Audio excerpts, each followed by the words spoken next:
22A వ్యవహారంలో నష్టపోయిన బాధితులకు బీఆర్ఎస్ అండగా ఉంటుందని మాజీ మంత్రి హరీష్ రావు పునరుద్ఘాటించారు.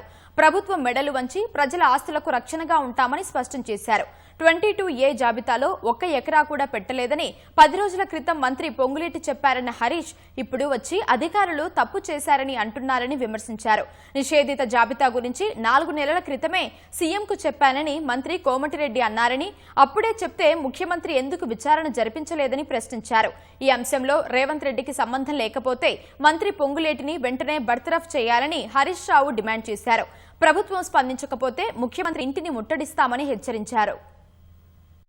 10 రోజుల కింద పొంగులేటి శ్రీనివాసరెడ్డి గారు ప్రెస్ మీట్ పెట్టి ఏమన్నాడు, మా ప్రభుత్వం వచ్చినాక 1 ఎకరా కూడా మేము 22A పెట్టలేదు అన్నాడు. నిన్నగాక మొన్న లేలే తప్పైంది, మా ఆఫీసర్లు తప్పు చేసిండ్రు, సారీ అంటుండు. ఎంత డూప్లికేట్ మాటలు మాట్లాడుతున్నావు ఇవాళ ప్రజలకు అర్థమైతలేదా? నిన్న కోమటిరెడ్డి వెంకటరెడ్డి ఆయన ఏమంటాడు, మా యాదాద్రి జిల్లాలో దాదాపు 40,000 ఎకరాలు 22A పెట్టిండ్రు అని చెప్పి నేను 4 నెలల కిందనే రేవంత్ రెడ్డికి చెప్పిన అంటాడు. ఇది ముఖ్యమంత్రికి తెలియకుండా జరగలే కదా.